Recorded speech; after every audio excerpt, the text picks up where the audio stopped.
right, so I'll start off. My name is Marissa Salazar, and this week I chose to talk about gender fairness in sports and how trans people struggle to belong in the athletic world. And so I really wanted to talk about how there is kind of this adapted idea of fairness and physical ability, and how certain aspects of human development can play a part in the outcome of athletic ability.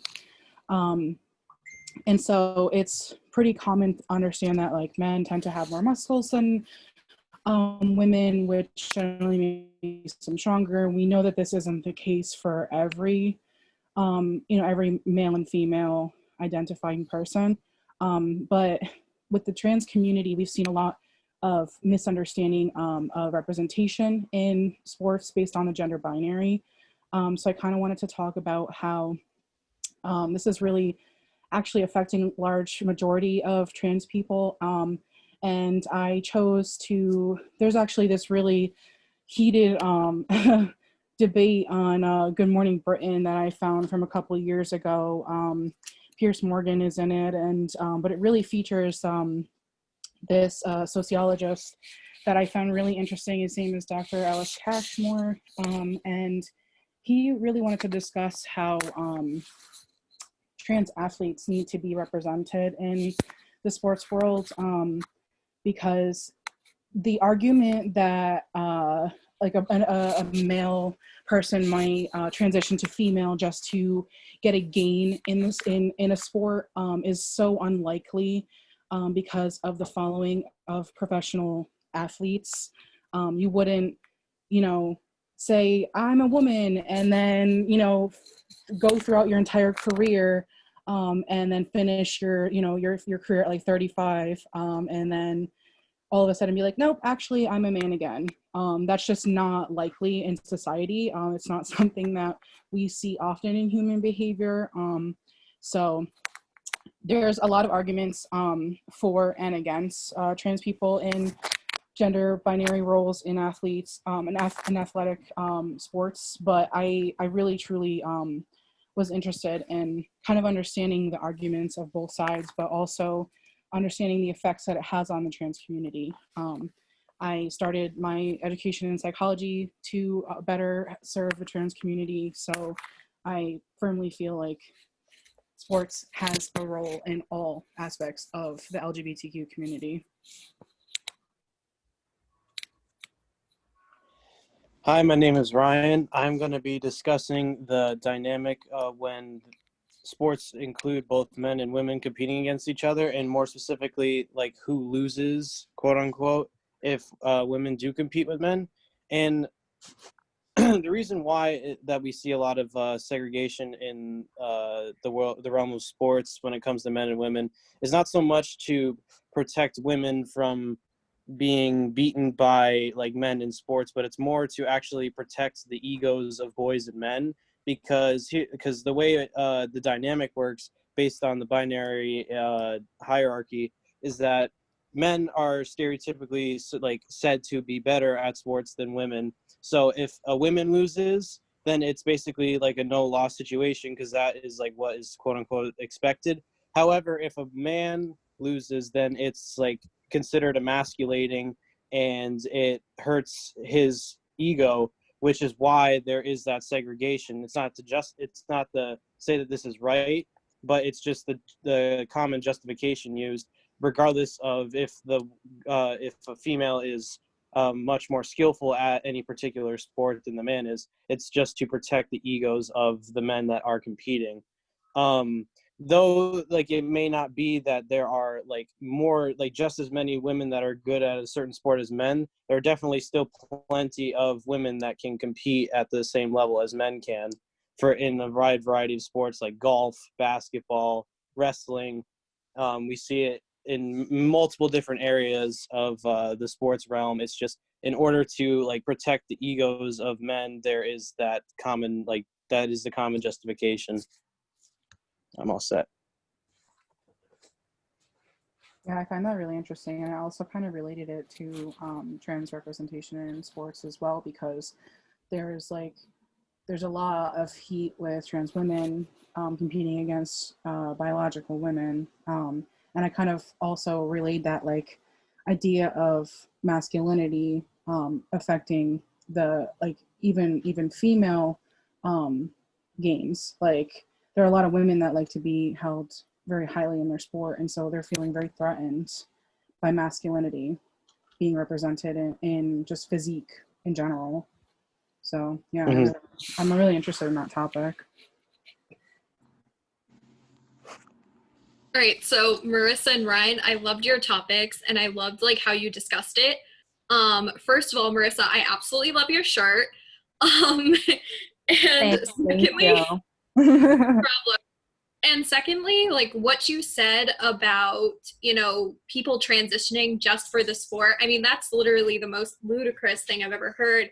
I mean, in order to get the hormones required to start transitioning, I know that getting hormones is a privilege, but a majority of the time, in order to really transition, I mean, you need to see a doctor who is going to sit there and, figure out whether or not you're truly transgender. So, people who are just doing it for the game, that's not really a thing because you have to go through doctors. There's definitely going to be some therapy involved.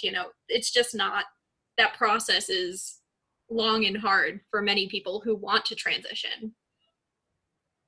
So anyway, for my topic, I also discussed sex segregation in sports, but I also wanted to tie it into the bathroom pandemic and the issue with bathrooms, because that's sort of something that well, it's not sort of something, it is something that seriously impacts a lot of LGBTQ plus people, because what do? I mean, bathrooms are, you got two options. One is for cisgendered men and one is for cisgendered females. I mean, there's no in between. And if you go into one, you could get beat up or seriously injured or yelled at or beat up in both bathrooms. So it really is a huge epidemic and a pandemic for people who are non-gender, who don't fall in this gender binary. And it's 2020, we realize that gender is a spectrum, so bathrooms should become more inclusive. And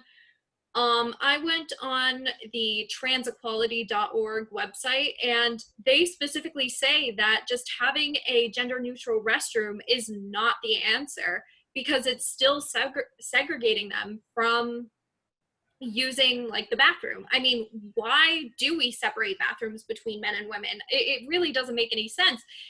According to the textbook, in the 1800s, it was started as a way to basically say that women are fragile and need their own like own like resting space. But I mean, obviously we know that's not true.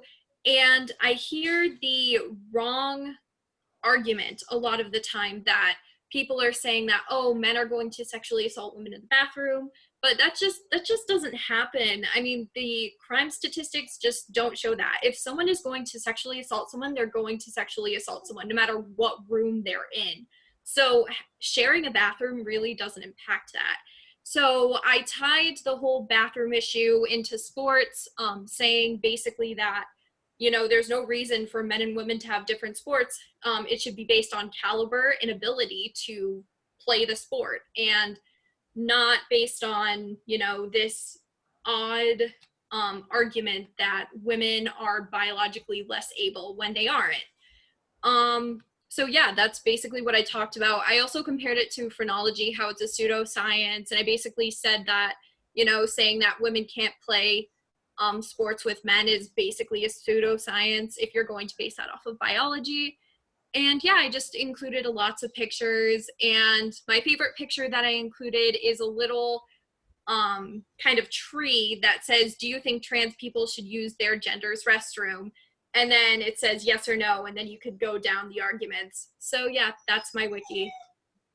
I think it's really interesting too, because I think there was a section in the article in the chapter of the textbook where it was talking about how if you actually balance teams based on like height and weight and like your just overall strength ability, it would actually make like a much better team.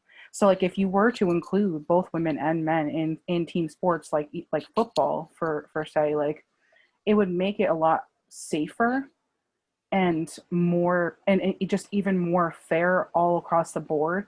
But like if you look at American football, you see men that are just striving to get bigger and bigger and bigger, but that makes the sport incredibly dangerous because of how strong these men actually are. So I just think I think it's so funny just like having the discussion about like whether or not men and women can play sports together, because it's just there's really no argument if you just look at the facts. Yeah.